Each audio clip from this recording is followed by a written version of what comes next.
Setelah aku membaca buku Atomic Habits karya James Clear, aku semakin sadar tentang pentingnya sistem. Sistem ini memudahkan kita untuk dapat melakukan habits-habits kita, juga meminimalisasi gaya gesek atau friction yang membuat habits-habits kita itu semakin sulit untuk dilakukan. Kemudian aku juga sadar bahwa otak kita bukanlah tempat yang baik untuk menyimpan informasi. Otak kita ini digunakan untuk memproses informasi, tapi kita butuh second brain atau otak kedua, yaitu adalah sistem. Hai teman-teman, namaku Zahid. Pada channel ini aku membuat video tentang edukasi, pengembangan diri, teknologi, juga sistem-sistem seperti ini yang membantu kita untuk menjadi lebih produktif, yang semoga bisa membuat kita hidup lebih bahagia.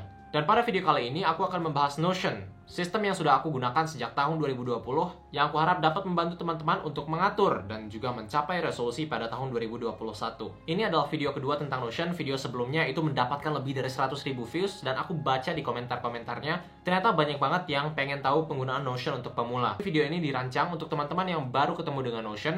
Aku akan memperkenalkan use cases yang bisa teman-teman gunakan untuk Notion di tahun 2021. Terima kasih teman-teman, karena teman-teman udah daftar melalui link bit.ly/zahidnotion. Notion merasa bahwa kerjasama sebelumnya berjalan dengan baik sehingga mereka mensponsori video ini lagi. Kalau teman-teman ingin mendukung channel ini, teman-teman yang baru bertemu dengan Notion bisa mendaftar dengan link yang ada di deskripsi. Bedanya apa? Kalau dari link ini, Notion jadi tahu kalau teman-teman datang dari video ini. Tapi kalau dari segi kualitas dan fitur apapun sama aja. Seperti yang aku bilang pada video sebelumnya, Notion ini semacam aplikasi gado-gado dari banyak aplikasi produktivitas lainnya. Teman-teman bisa menggunakan Notion untuk mengatur habits, untuk manajemen tugas-tugas, untuk mengatur jadwal kuliah, untuk belajar, untuk menulis, untuk pengembangan diri, untuk habit tracker, untuk goal setting, fitness tracking, bekerja sama dengan tim, dan beneran banyak banget use cases yang bisa teman-teman temukan dan gunakan dalam Notion. Untuk video kali ini aku akan memperkenalkan 3. Yang pertama itu adalah Notion sebagai habit tracker, yang kedua adalah Notion sebagai reading list, kemudian Notion sebagai tracker untuk spaced repetition. Sebelumnya aku pernah membahas Notion untuk mengatur pekerjaan, keuangan, dan perkuliahan. Itu ada di video sebelumnya yang bisa teman-teman klik di sini.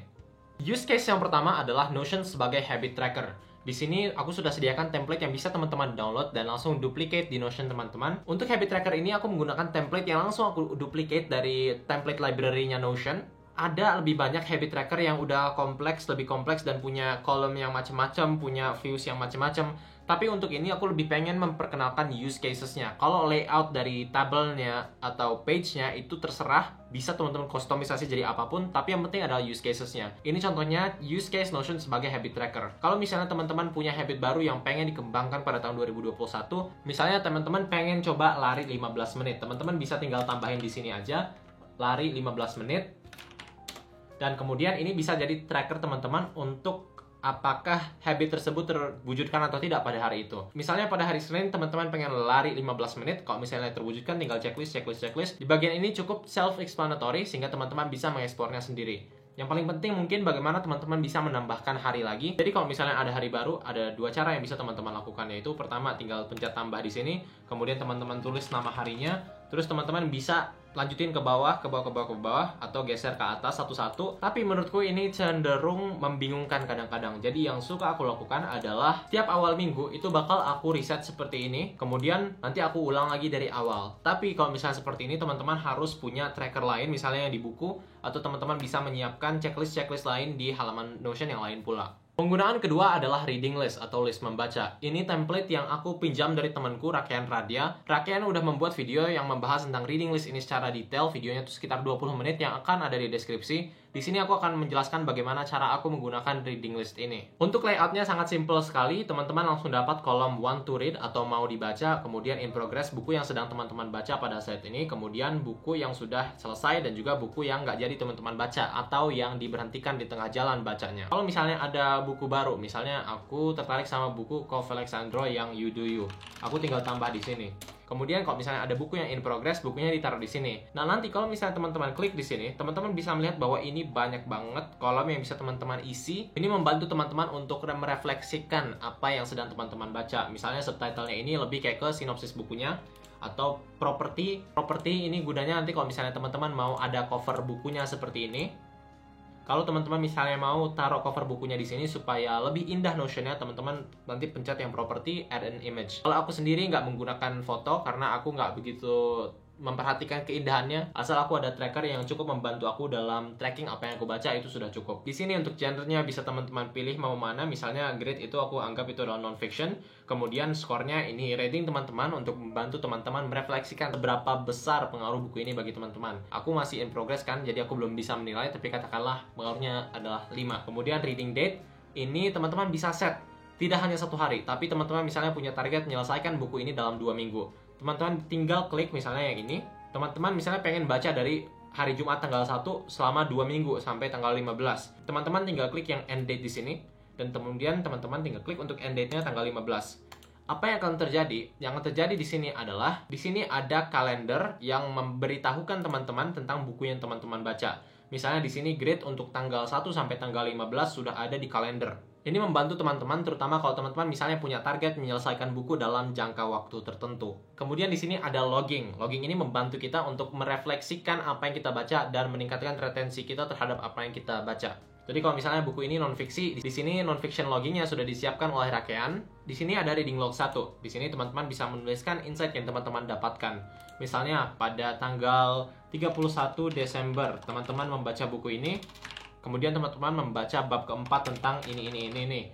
Terus nanti di sini insight-nya teman-teman bisa langsung tulis. Teman-teman bisa menulis kesimpulannya di atas ini. Kemudian di sini ada poin-poin pendukung lainnya.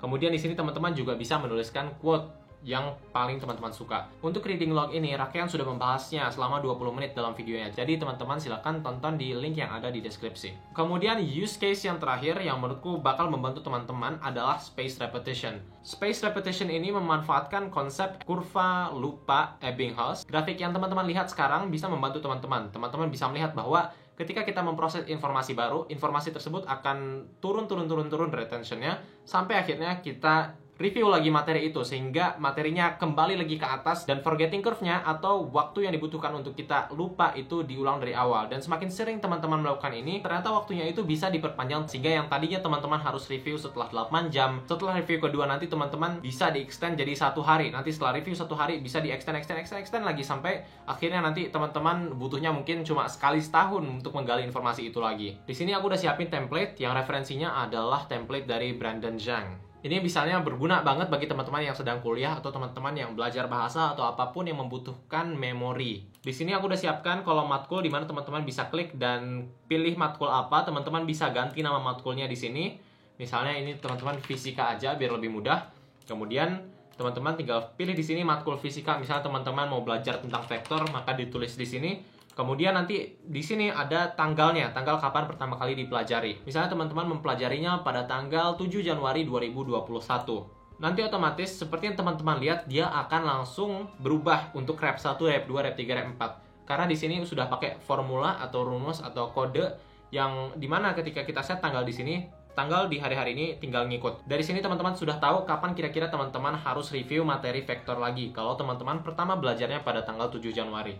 Link untuk template ini akan aku taruh di deskripsi. Cara pakainya gimana? Simple sekali, teman-teman tinggal klik linknya. Kemudian nanti di pojok kanan atas teman-teman tinggal klik tombol duplicate. Setelah teman klik duplicate, itu akan langsung ada di Notion teman-teman di sebelah kirinya. Sekali lagi terima kasih Notion karena sudah mensponsori video ini. Teman-teman yang mau mendaftar bisa mendaftar melalui bit.ly/zahidnotion. Kemudian aku sudah membahas Notion juga sebelumnya, di mana aku membahas cara aku mengatur pekerjaanku, keuangan, dan juga perkuliahan. Teman-teman bisa menemukannya pada kolom sebelah sini. Terima kasih dan sampai jumpa di video berikutnya. Selamat tahun baru!